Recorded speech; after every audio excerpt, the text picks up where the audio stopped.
Мила, кој ти е омилен предмет на училиште? Сите знаат музичко. А повеќе сакаш да пееш или да свириш?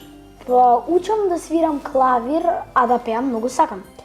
Убаво ми е кога на роденденските забави сите викаат јас да отпеам некоја песна. Слушни ја приказната за едно момче, кое сите го викале волшебен свирач. Кога бил дете, бил сиромашно овчарче. Додека ги чувал овците на ливадата, си пресекувал врбова гранка и од неа си правил свирка. Кога ќе засвирел, овците престанувале да пасат. Ке ги начулеле ушите и слушале. Птиците во шумата ја запирале својата песна, а жабите во вировите веќе не крекале. Звуците од неговата свирка биле волшебни. Кога пораснал, кога станал момче, свирачот навечер ја земал свирката, почнувал да свири, а сите момчиња и девојки од селото пееле, танцувале, се шегувале. Доцна во ноќта, музиката на свирачот како сите да ги опивала. Момчињата и девојките се смирувале, во срцата им се разлевало некое сладко чувство. Како да патуваат кон небото, до сјајните звезди. Свирачот не се изморувал од свирање? Никогаш. Свирел и уживал. И дење и ноќе. А сите кои го слушале, заборавале на своите грижи. Изморените заборавале на својот замор, тажните на тагата. Селаните и селанките оставале работата и почнувале да пеат и да танцуваат. Танцувале луѓето, подскокнувале коњите, шумолеле дрвјата, играло и се радувало се што е живо. Свирачот сам, со многу љубов, си направил виолина и заминал во белиот свет. Каде и да одел, ке засвирел.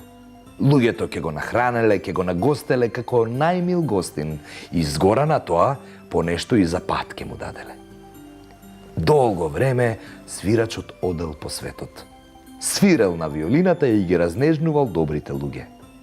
Со тажните песни ги потсетувал дека животот е тежок и дека за тоа се виновни лошите господари. Со веселите песни им давал надеж дека ќе дојдат подобри денови. Каде и да одел, луѓето кревале глава. Веќе не ги слушале господарите, туку ја слушале песната на свирачот. Затоа свирачот им бил коска во грло на лошите господари, па тие еден ден се договориле да го казнат. Но никаде не можеле да најдат човек кој ќе сака да го повреди свирачот.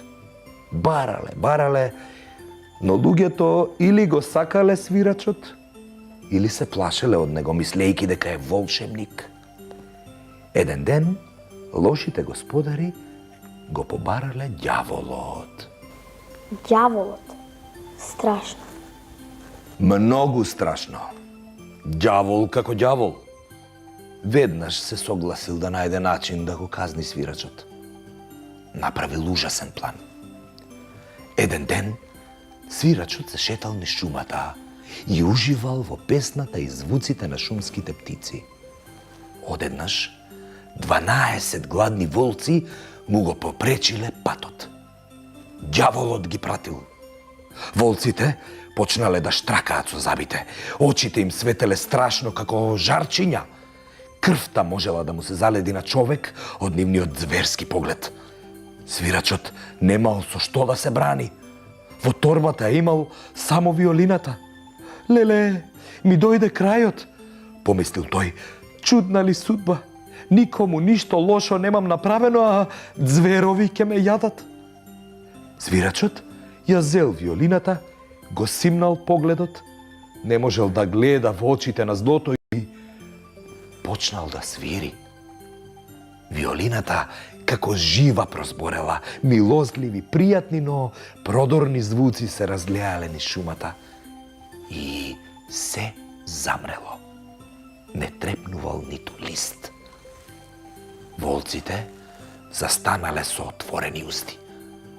се претвориле во уво, заборавиле колку се гладни. Свирачот ги магепсал. Да, звуците од виолината биле волшебни. Свирачот свирел долго и тажно.